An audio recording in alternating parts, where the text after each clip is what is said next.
throne was the King Hrothgar, poor mighty king, he had fallen far. Master of the great mead hall Heorot, but in that place much tragedy was wrought.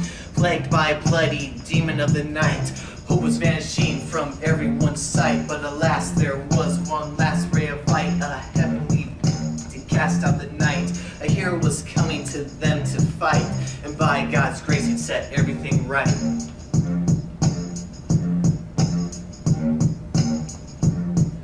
Now Beowulf entered Hrothgar's hall, boldly predicting Grendel's fall, and in his keeping the king thus left, trusting Beowulf would protect his best. And so our hero placed on guard, if the anticipation did not try his heart, for in himself he had placed great trust, for in order to win he knew he must.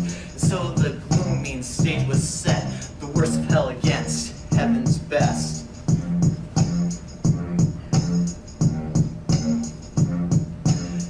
Final stage of preparation, in order to win his confrontation, Beowulf removed his iron breast mail, and other weapons he knew would fail. But his weaponry was well regarded, so he claimed to attendants to be well guarded. And so, as Beowulf rightly said, as he bedded down to rest his head, I am as dangerous on any day as that evil Grendel whom I will slay.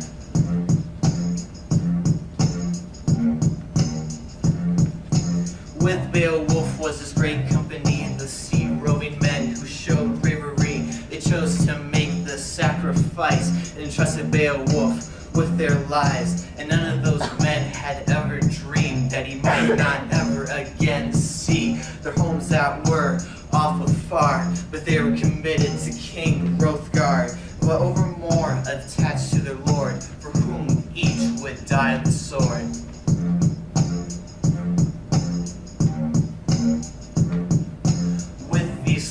They faced their doom, but God was weaving upon his war loom a victory that over evil prevails, and strengthens any man that would quail. And so that as they were all fast asleep, the evil hellhound began to creep toward what he thought was another feast, in his gory appetite he would please. Unknown to him on that fateful night, the roles would reverse and he would die.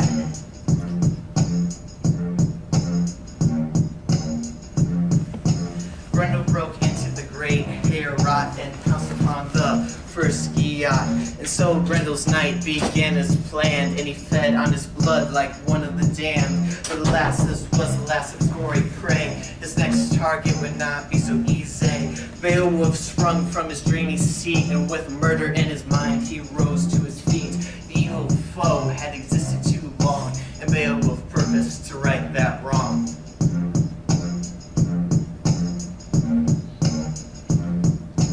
Beowulf leaped with a mighty grasp, made a grip harder that made Grendel gasp. The captain of evil found himself in a hand grip harder than anything else. Every bone in his body began to quail, and his attempts to escape continued to fail. So the two struggled throughout the hall. Crash, crunch, crack, continued their brawl. By some still miracle, the hall still stood, and it survived the battle as it should.